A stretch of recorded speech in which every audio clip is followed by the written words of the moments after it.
Black Lives Matter rioters continue to make the world a better place. A new, completely made-up study from the New York Times, a former newspaper, reveals that every time the mostly peaceful violent mobs tear down a statue, another black child gets an education. According to the study, the sheer moral purity of the mostly peaceful violence is transferred into the kinetic action of destroying monuments, so that when the monuments crash to the ground, a series of vibrations travels across town into the mind of a fatherless black child, imparting math and reading skills.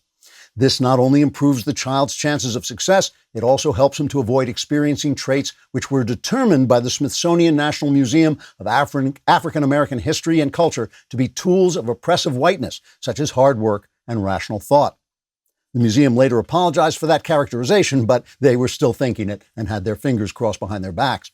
The completely made-up study in the Times is one of a new series of completely made-up studies which the Times is releasing as a follow-up to the 1619 Project.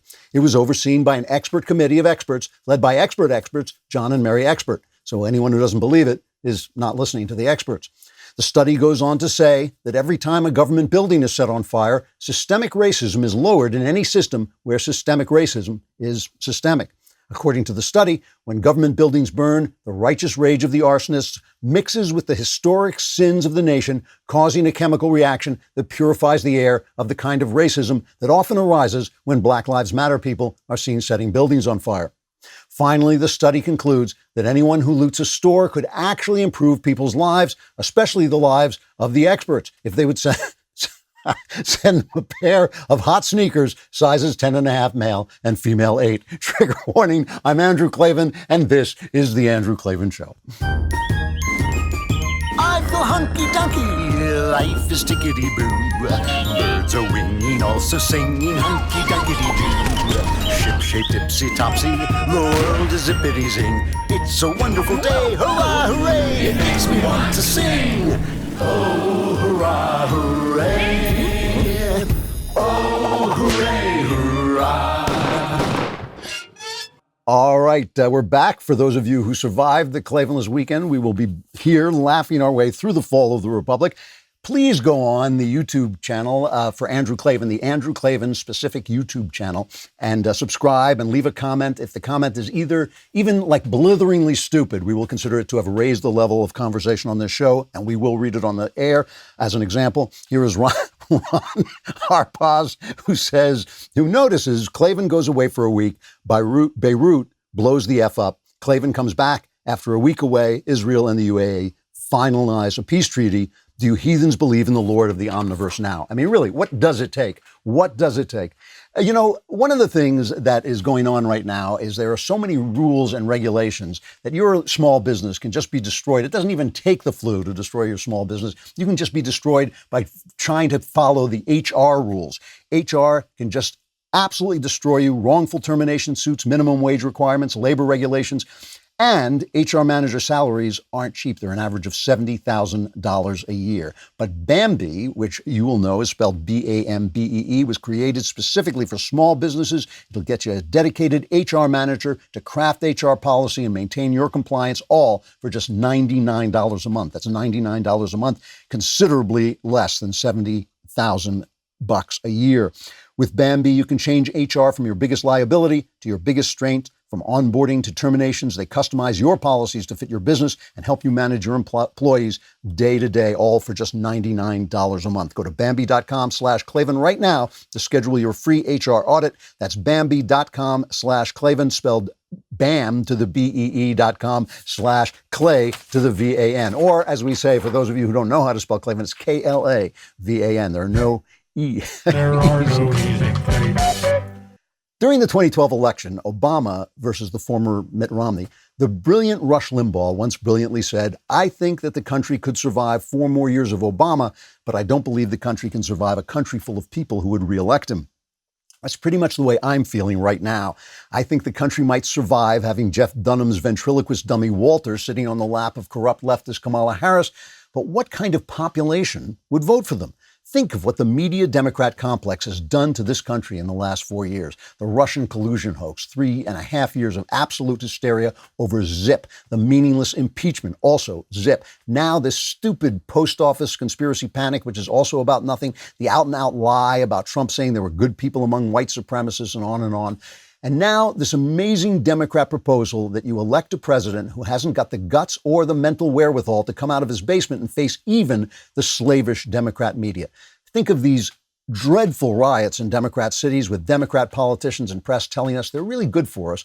Think of the homeless littering Democrat cities and the sidewalks, the murders increasing as the police are defunded or socially ostracized. Think of the lunatic Kung Flu regulations where you're allowed to riot, but you're not allowed to pray to God, where the police show up if you don't wear a mask, but stand down if you set a courthouse on fire. How stupid do people have to be to vote for the party that does this stuff? I completely understand people who don't like Donald Trump. He's oftentimes not likable. He's a bumptious guy.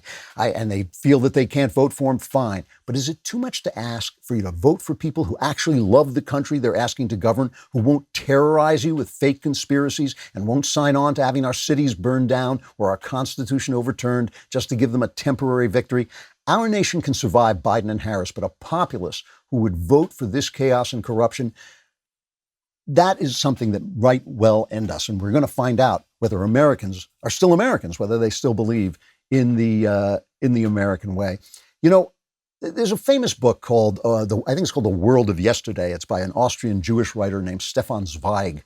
And Zweig was born in the last part of the 19th century when Europe was at its peak. And there was a kind of sense that Europe was becoming all one continent, that everybody loved one another. They moved from place to place. You didn't even have to have papers half the time to go from one country to another. And Zweig was a kind of typical intellectual Jewish guy who just wanted to meet all the brilliant people everywhere. He was a good writer, and he would move from Austria. He was born in the Austrian-Hungarian Empire, which had just been standing so long, they thought it would stand forever. They thought it was going to be there forever. And so he would travel to Paris and he would travel to, other countries, Britain and even America. And he just felt like a citizen of the world.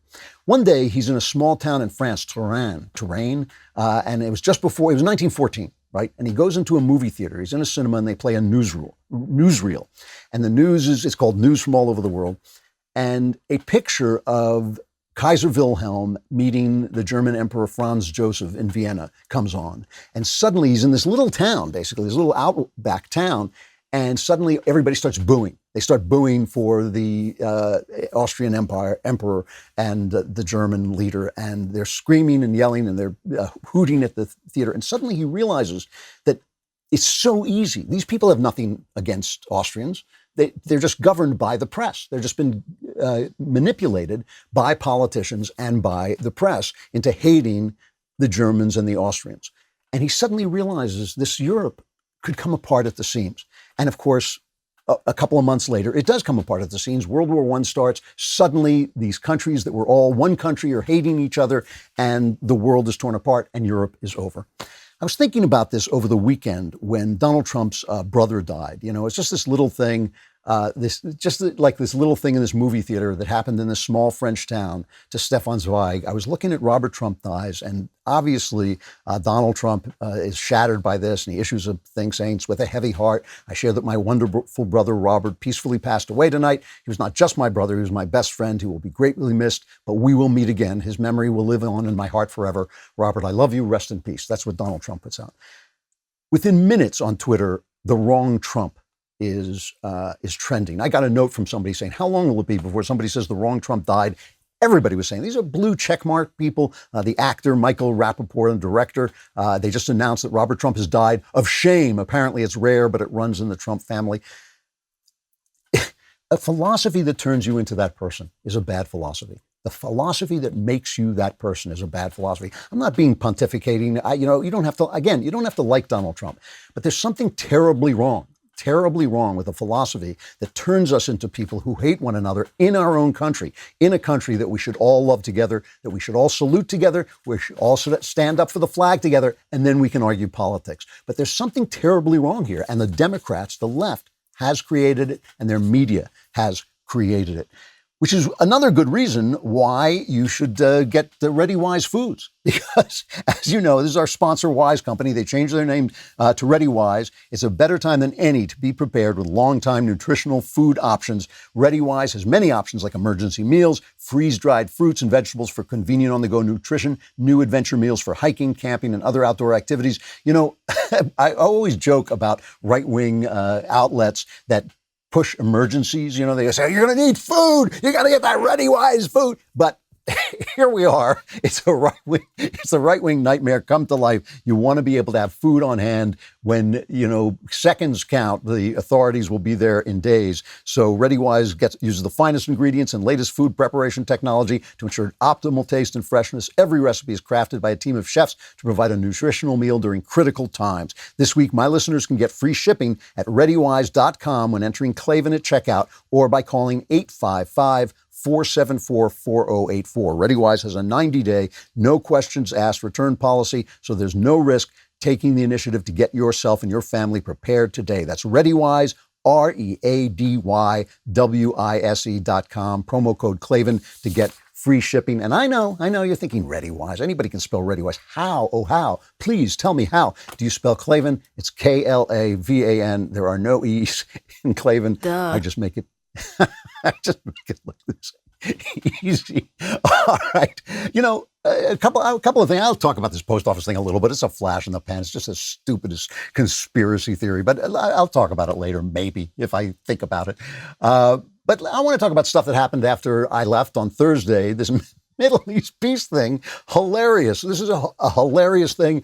This deal between the United Arab Emirates and Israel that was engineered by Jared Kushner and Donald Trump, with Donald Trump taking a very strong hand and getting Bibi Netanyahu, who loves him, to the table.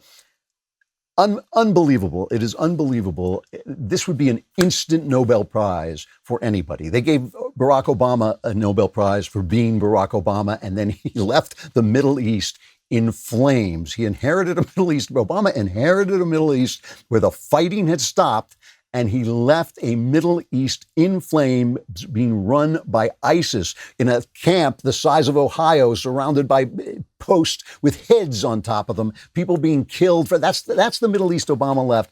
And now look at this. This is incredible. Again, Trump is a bumptious guy. He can get on people's nerves. I know it.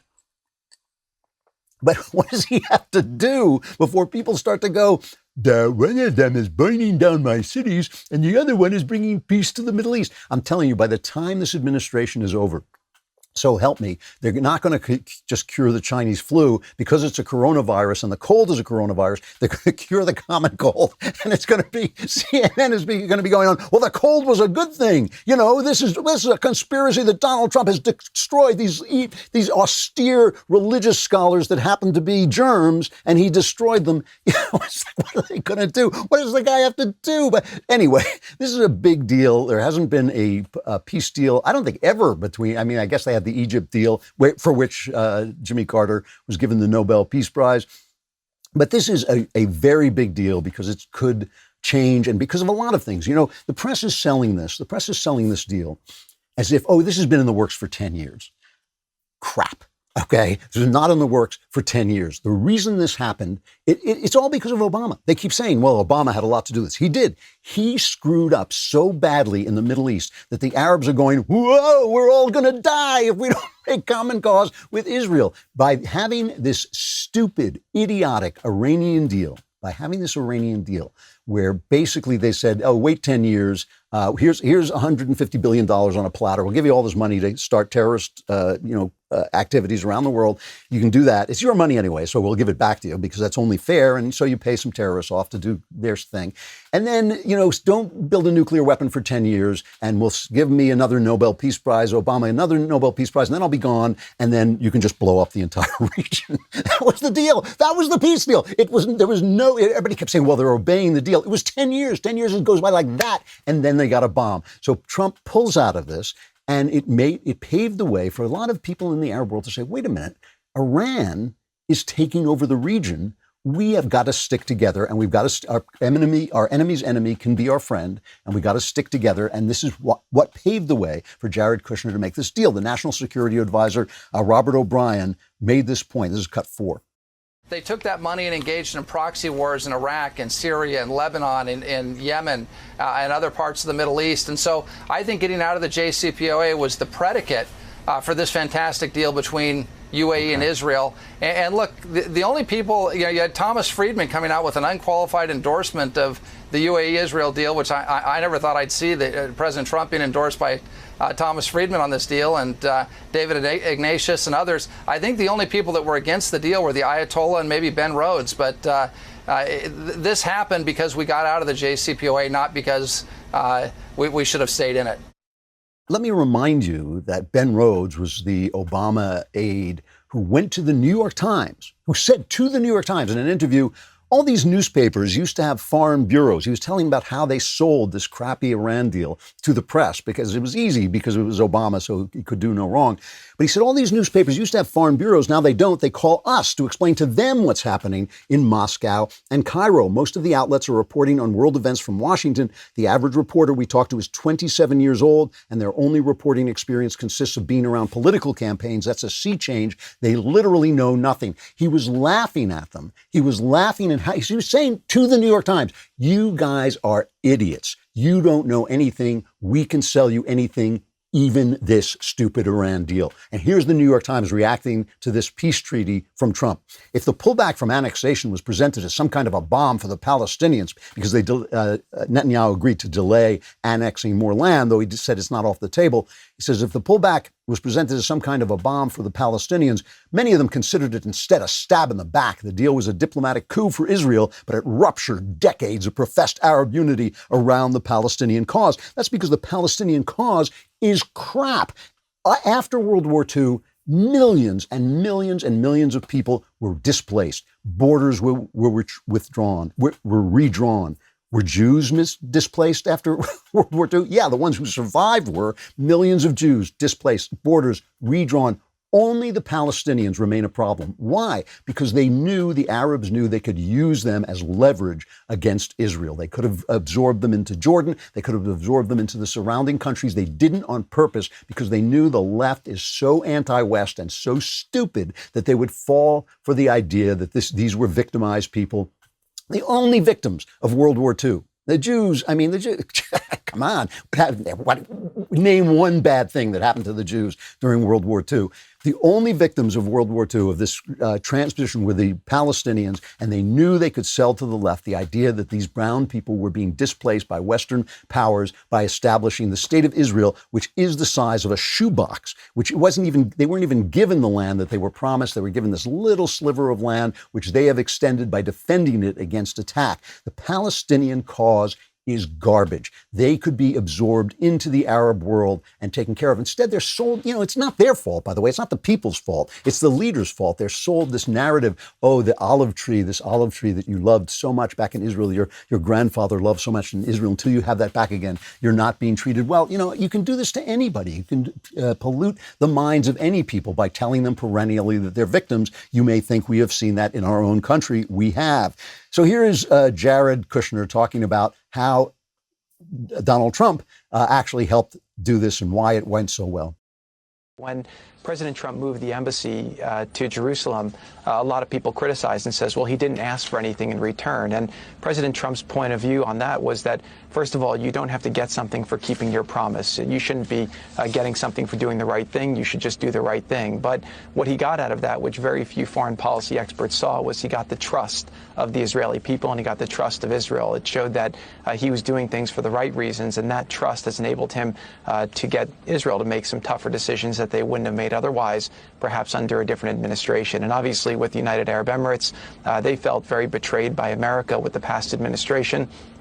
The Iran deal was a terrible betrayal of the region, and American leadership in the region had really pulled back. If you think about America's foreign policy interests in the Middle East previously, it was about energy, and under President Trump's leadership, America is now energy independent as a country, so that's greatly reduced our dependence on the Middle East, which is critical. You know, it's amazing stuff, that the stuff that Trump did, moving the embassy, making sure that we were energy independent, gave us the power to do this. And also Kushner deserves a lot of credit, because Kushner went in with a new idea. He said, instead of paying attention to the Palestinian, this age-old feud that you've got going, let's pay attention to your future. Let's pay attention to your economy. Let's pay attention to getting trading with Israel, which is a very highly advanced company. Bibi Netanyahu makes this point himself, and also talks about the fact that this peace could spread. I think the Arab countries are coming around to see that they can't be held hostage by the Palestinians. They have their own interests to develop peace with Israel, to exchange technology, to exchange things like the corona vaccine development, health, infrastructure, energy, all the wonders of Israeli technology and entrepreneurship that you see both in the Gulf states and especially in the Emirates and in Israel. And if we join forces, we can do wonderful things, limitless things, for the benefit of our people, for their well-being, and for their security. So he's talking about spreading this through the Middle East, and he's making an offer of friendship. It could work out well for everybody. You know, I know you don't like to hear me criticize Donald Trump, but I have to say he is the worst Hitler ever. I mean, this guy, we kept being told he's Adolf Hitler. I wonder if black voters would consider the fact that Donald Trump is the Adolf Hitler who has helped the Jews more than any president of the United States ever. I wonder if they might think that maybe he's also the Ku Klux Klansman who would help the blacks. If people would just stop listening to this dream world in the press and start looking with their own eyes, Donald Trump would look a lot different, and this election would look a lot different. I don't know if they will. All right, you've been waiting for it. It's time to say rockauto.com. It is one of our favorite things about rockauto.com. Never mind the great prices on all the great auto parts that you can get from rockauto.com. The real pleasure is just sitting down at your computer. You don't even have to drive anywhere. You just sit down at your computer and you can actually say to your wife, honey, I am going on rockauto.com. They love that. It drives them crazy.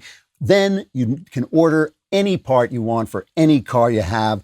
RockAuto.com is a family business. They've been serving auto parts customers online for 20 years. Go to RockAuto.com to shop for auto and body parts from hundreds of manufacturers. And best of all, prices at RockAuto.com, or as we like to say, RockAuto.com, are always reliably low, and the same for professionals and do-it-yourselfers. Go to rockauto.com right now and see all the parts available for your car or truck. Write Klavan. You got to say it the same way, Klavan, in there. How did you hear about us box? So they know we sent you. And also in the box that says, how do you spell Klavan? Because they want to know it's Klavan. There are no E's in Klavan. We're dealing with, I can't say it enough. We're dealing with reality versus the press. I mean, it is this fantasy in the press.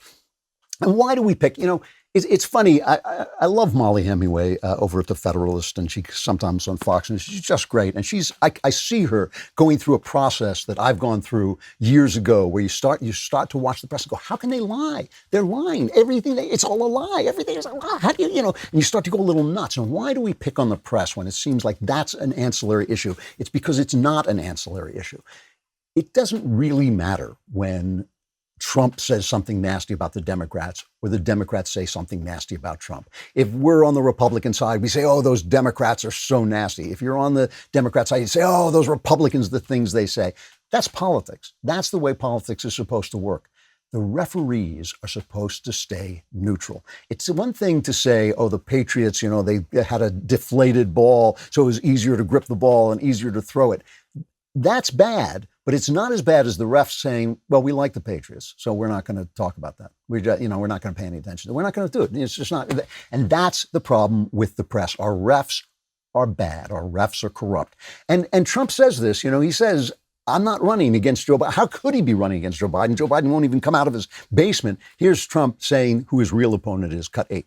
According to most, the real people, not the fake news and this press that we're running against, because my biggest opponent isn't Biden, it's not the Democrats, it's the corrupt media. We have a corrupt media in this country, the likes of which nobody's ever seen before. It's really true. I mean, I've never seen anything like this. And the press has always been corrupt. It's always been bad. But now it's stupid, first of all, because so many of them have been fired. and so many of the old business models have collapsed. And this happened. I was there when this happened. I was in the press when this happened, when they started to come in and say, no, we've got to be relatable. That was the word, relatable. You got to be relatable. You got to talk about the things that people are talking about, not about the things that you think are important. And, I would have these fights with people. I say, no, you got to tell them about what their budget is. You got to tell them what happened here and what happened there so they know how to vote. It's not about entertaining them. You can get entertainment elsewhere, but that model had collapsed. And it collapsed as, of course, cable news came in and all these other competitors to the networks came in. But Trump points out that he doesn't have to worry about Biden. Let's cut 7. Somebody like Biden, he doesn't know what to do. He doesn't come out because he can't. He doesn't take any questions from reporters. I keep saying to my people, here I am getting bombs thrown at me every day by people that are totally, frankly dishonest reporters. But I'm getting, they're espousing the view of the radical left. But here I am, bombs every day, and do a good job in handling it. That's why my polls have gone up 10 or 12 points. His polls have gone up a couple of points anyway. It is narrowing. But, now the Democrat convention is going to start. So just a week of rapture in the press. I mean, it's gotten comical. It has gotten ridiculous. I love the fact that I think the theme of the Democrat convention is uniting America. I love this. It's like uniting America and hating one another. We want the gays to hate the straights. We want the blacks to hate the whites. We want the women to hate the men. And then we'll all be united in hating everybody. It'll be great. It's a uniting America. And then we'll burn down your cities. And by the way, nobody can leave his house and has to wear a mask if he does. It's going to be great. I like the fact that Trump is solving the problems in the Middle East. It really is his policies that are doing this. And okay, you can say it's Mike Pompeo and it's Jared Kushner, but it's under Trump's administration. His policies are doing this. He's solving the problems in the Middle East. And they're going, and wear a mask, because if you go out without a mask, everybody can see your face and then they get sick. It's terrible. These are two parties. I just want to show you something. I came across this, I guess, on Grabian, but to me, it is the press in a nutshell. Remember crazy Mika Brzezinski on the Morning Joe show, right? She had the affair with Joe and then they got married and then it's like a drama. It's like a drama on the show. She went off on Trump, and you got to listen to this carefully because it really is an amazing thing. Here's her indictment of Donald Trump.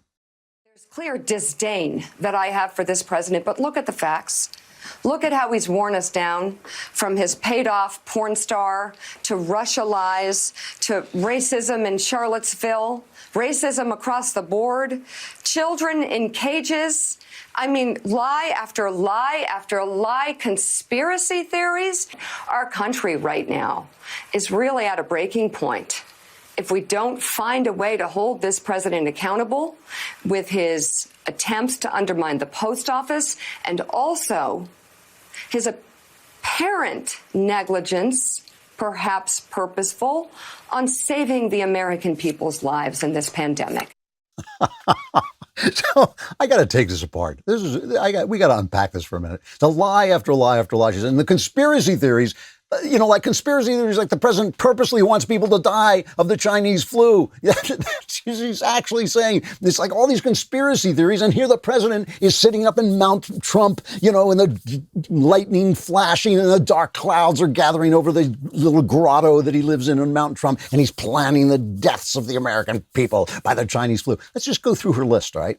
Paid off porn star.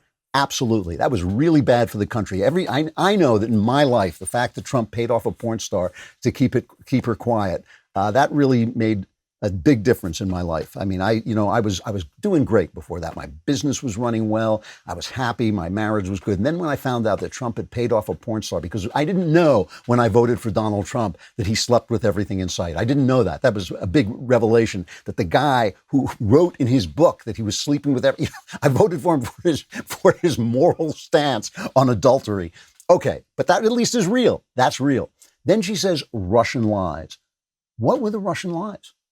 For 3.5 years, Morning Joe and every other outlet that is connected in any way to the Democrats, which is all of them except maybe the Wall Street Journal, maybe Fox News, every single outlet ran with this Russian story. They led with it every day. And now that it's coming apart, and now that Durham is guiding some of the people, one of the people who's pled guilty, we'll talk about that. Suddenly it's gone. It's off the news. So what Russian lies? Whose Russian lies? What is she talking about? She talks about racism in Charlottesville. What does that mean? It means this absolute hoax, a complete, total, thoroughgoing hoax that Donald Trump said there are good people on both sides, meaning, and by saying that he meant the white supremacists and the Antifa people. First of all, those two sides are the same side as far as I'm concerned. They're both dirtbags, violent dirtbags. I want nothing to do with them. And he said, I'm not talking about the white supremacists. They should be condemned completely. He said it in the same speech. So whose racism is it? Whose lies are it? Whose lies are they? They're hers. They're Mika's as she's talking, as she's condemning him. She's condemning herself. It is it is the press in a nutshell. Then she talks about racism across the board. What racism? Trump created more jobs for black people than any president ever has. If we get through this thing, if he can convince the states to start opening up again, which they will, no matter who wins the election, they'll finally cave in. A lot of this stuff is manufactured, but still, what racism? What racism across the board? Children in cages, those children were in those cages during the Obama administration. It only became an issue during the Trump administration. Conspiracy theories. I mean, again, what conspiracy theories? Russia collusion, Charlotte, everything she said is a conspiracy theory. And this thing with the post office, I mean, these are these things I hate. You hate to cover this. When the Ukraine scandal, so-called, started, I could barely bring myself to cover it. And they actually parlayed that into an impeachment. Of course, it was an impeachment only by one party. It was absolutely ridiculous. It was absolutely absurd. But the fact that they actually parlayed it into that meant I had to talk about it. But I was thinking, this is stupid. This is a stupid story. It's the same thing with this. The Postal Service said that basically they were not set up to handle universal mail-in voting in the way that it needed, that it would have to be handled if suddenly, within days of the election, we suddenly declared nobody's going to the polls. First of all, Fauci, their hero, their god, the guy that they love more than anything, he says it's perfectly safe to go vote. Here's what he said. I think if carefully done according to the guidelines, there's no reason that I can see why that not be the case. For example, when you look at going to a grocery store now in many regions and counties and cities that are doing it correctly, they have X's every 6 or more feet. And it says, don't leave this spot until the person in front of you left their spot. And you can do that if you go and wear a mask, if you observe the physical distancing and don't have a crowded situation. There's no reason why you shouldn't be able to do that. So they've ginned up this entire thing that in order for people to vote, because nobody wants to vote for Joe Biden. Nobody's going to walk down the street to Joe Biden. If you had to go vote for Joe, if you felt you hated Trump so much that you would actually vote for this ventriloquist dummy, and something good was on TV, or something bad was on TV, or nothing was on TV, and you just wanted to sit in a room and stare into space, you'd do that instead of going down to the polls to vote for Joe Biden. His enthusiasm, the enthusiasm level of Joe Biden voters is at -10. I mean, people are like, they're telling pollsters, yeah, I'll vote. I got it. Maybe, I don't know.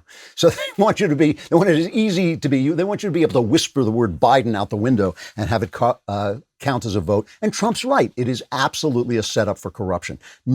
It's not the same thing as absentee ballots where I say I can't get to the polls or I want this, and then you send it. When you send this out universally, it is just asking for corruption, which of course the Democrat Party has been doing for 100 years, manipulating votes. So the whole thing is nonsense, and it's not right. It is not right to have these constant conspiracy theories that the left has been perpetrating now for 4 years. And it would be okay if only they did it, but it's when the refs do it. It's when the referees do it in the press that make it worse than it has to be. So a lot of you complain about the Klavanless weekend, and there's nothing I can do about that. But if you want something else that looks terrific and can keep time, you can get a Vincero watch. It's not me, but at least as the Klavanless weekend goes on, you'll be able to look at this incredibly good-looking watch and say, that's almost as good-looking as Klavan, and the Klavanless weekend is passing. I can tell because the time is always right on my Vincero watch, and there's a sale on.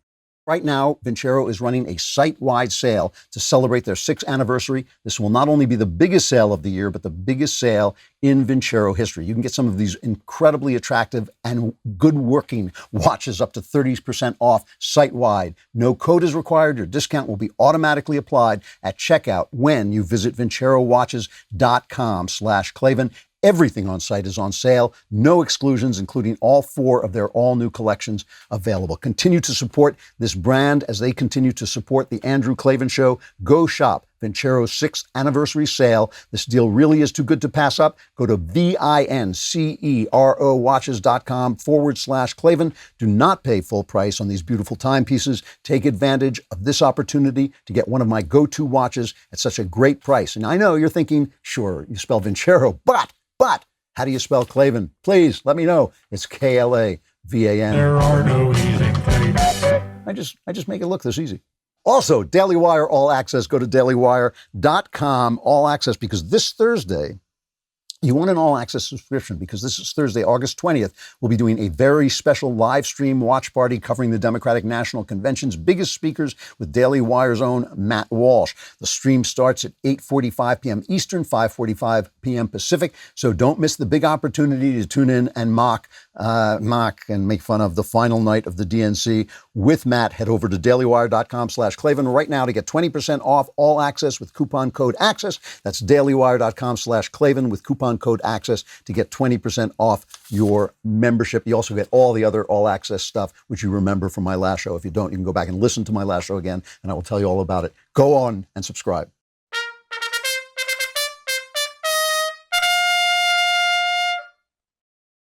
So continuing with the Democrat National Committee theme of uniting America, I can't believe that they have the gall to. You got to give them, you got to give them some credit for gall. You have to give them credit for just brazen, complete disregard of your intelligence. And it is amazing, what you can do with a dysfunctional Pravda-style press. I mean, if the press is going to bury this stuff, you're going to have a country where they don't know what's going on anymore. And that really is what's happening. And I don't get to talk to as many leftists as I would like, or even liberals as I would like, but they really don't know anything. This thing that Reagan said, where it's not that they don't know anything, it's that everything they know is untrue, really is the case. I mean, it really is. Just on the basis of facts, you've got the cities continuing to collapse. Absolutely, because of this post office conspiracy theory, they're actually going outside the new postmaster general's house and his apartment, and they're demonstrating there, which was really dirty pool. You shouldn't do that in America. There was a guy beaten unconscious in a riot in Portland. There are Black Lives Matter people showing up in residential areas and screaming, "Give us your homes," because they belong to Black people. They deserve, Black people deserve them. I mean, these are people who, in a lot of ways, have been brainwashed into thinking, like the Palestinians, into thinking that they're not the masters of their own fate, that somebody has to do something for them for there to be justice, that something has been taken away from them that has to be given back before they can live as ordinary people. And it's just not true. It's just not true. It is true there has been racism in this country. It is true that at one point in my lifetime, the racism was systemic. That is, it was built into the systems of America. That has been purged out, maybe even beyond the point where it's fair to purge it out, where people are being penalized for not towing the line of Black Lives Matter, which I won't. I think Black Lives Matter is a horrible terrorist organization with Marxist, anti-family, anti-American agenda. And they came up with this brilliant, idea of having this slogan that you can't disagree with, because of course all lives matter. You can't disagree with their slogan, but in fact that they're, fascists basically. They're racist, they're violent. They're on their website. They put forward Marxist policies that have enslaved people wherever they're tried. They're against the family, which is the one thing that the Black community needs more than anything else. Is they need intact families, which have been destroyed by Democrat welfare policies. It's an awful thing. It's an awful thing. And it's not just, look, there are always radicals. There are always people who march. There are always people who commit violence. The terrible thing is the people in the government who are supporting them, and the people in the press as well. The mayor of Seattle saying it's going to be a summer of love. Here is Ayanna Pressley. I mean, this is truly, it should be an impeachable offense. You should be removed from office. Here is one of the, what do they call them, the squad in Congress. Here's what she had to say about this. This is as much about public outcry and organizing and mobilizing and applying pressure so that this GOP-led Senate and that these governors that continue to carry water for this administration, putting the American peoples in harm's way, turning a deaf ear to the needs of our families and our communities, hold them accountable. Well, make the phone call, send the email, show up. You know, there needs to be unrest in the streets for as long as there's unrest in our lives. And unfortunately, there's plenty to go around. There needs to be unrest in the streets for as long as people are doing things we disagree with that we can, categorize as racist. Obviously, it's all nonsense, but it's just, you can be a revolutionary or you can be a congresswoman, but I don't think you should be both. I think if you are paid money by the taxpayers to govern this country, that telling people to go out into the streets and riot and create unrest is really not your job, and it is the opposite of your job. Your first job is protecting people's homes. But again, I was talking about this last week. They don't consider the country to be built of normal people. They consider the country only to be there to serve the outliers, the people that they think are oppressed, the people who are living in the streets, the people who think that they can do something by rioting instead of saying, marrying the people who have their babies, or getting an education, or making sure their kids get an education. I mean, every time, I'm sorry, but every time people say to me, what are you doing for me? My question is, what are you doing for you? I'm doing stuff for me. Now you do stuff for you. I'm not here. I mean, maybe out of charity, you could ask me for charity if you need it, but why do you need it? What's going on in your life that you're not building a life like everybody else in America has done through the centuries? Every single person who has come here from other countries has faced some kind of bigotry. Catholics have faced bigotry, Jews, obviously. If they're going to be reparations, by the way, if they're fair reparations, where the people who were hurt most and had most prejudice against them get the money, everybody should just give all their money to the Jews. That was just, they've done more than anything. So you've got that, and then you've got this stuff, that happened on Obama's watch, with Obama's knowledge, almost certainly, where they investigated President Trump over a Russian collusion case they knew was false. They knew it was bunkum, and they kept pressing it. And that Mueller investigation that went on for years and produced nothing. Do you remember the press coming in and saying, it's almost Mueller Day. It's going to be like Christmas. I have a little candle with Robert Mueller on it, and I'm praying to Robert Mueller. And then they came out and they were crying on MSNBC when he didn't indict anybody, when he really came up and said the whole thing was nonsense. Now it turns out to be even more nonsense. The first guy to be convicted, he pled guilty. Kevin Kleinsmith, a former FBI lawyer, is going to plead guilty to falsifying a document to justify surveillance, a FISA warrant on Carter Page of the Trump campaign. So he admits that he lied about this, but this guy was an activist. I mean, remember Devin Nunes or Nunu, whatever his name is. He talks about this. He mentions this, that he calls him the French-speaking guy because he said "Vive la resistance." This happened when somebody asked Kleinsmith if he was going to leave the Trump administration. He said, "Absolutely not. I want to be here to be the resistance." He said, "Viva la resistance." Here's Devin Nono or Nai talking about this. This is the attorney that I always called the French-speaking attorney. He was the one that said "Viva la resistance" when he was asked, is he going to quit? He was also very concerned about whether or not that his name was on a lot of these documents. So he clearly knew that he had a problem right after the election. I think that Durham is letting him off extremely easy. There's multiple indictments that could have been brought, probably including conspiracy and including destruction of evidence. So my guess is maybe he's going to cooperate, maybe he's not, but this is a good first step. And NBC News, Nightly News didn't even cover it. The other networks did cover it, but only briefly. After making this the front page story for 3.5 years, the fact that it was not just a false, but it was a scam. It was really an illegal operation.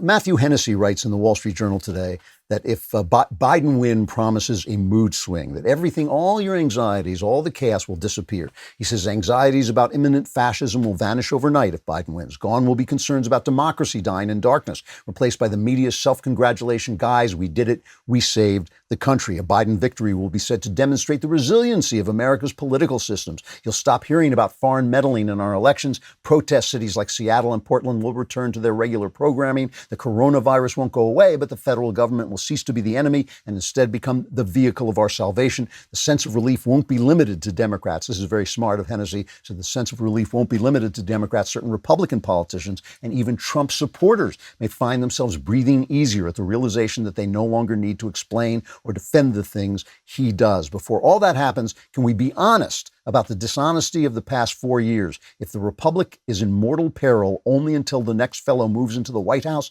it isn't in mortal peril. And those who insisted it was are themselves guilty of the charges they've leveled at Mr. Trump, subverting faith in the constitutional system. You won't have to listen that closely to hear them change their tune. We're being held hostage, essentially. It's a psyop, basically.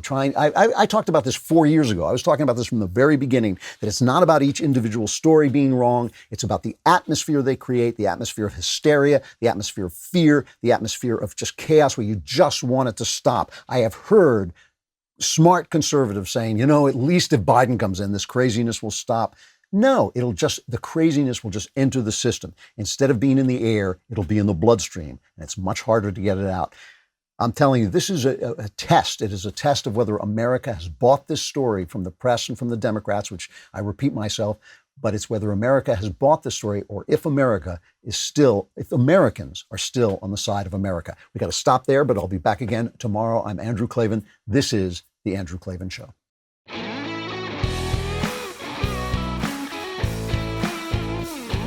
The Andrew Klavan Show is produced by Robert Sterling. Executive producer, Jeremy Boring. Technical producer, Austin Stevens. Our supervising producer is Mathis Glover. Assistant director is Pavel Wadowski. Edited by Adam Sayevitz. Audio mixed by Robin Fenderson. Hair and makeup, or head and makeup, by Nika Geneva.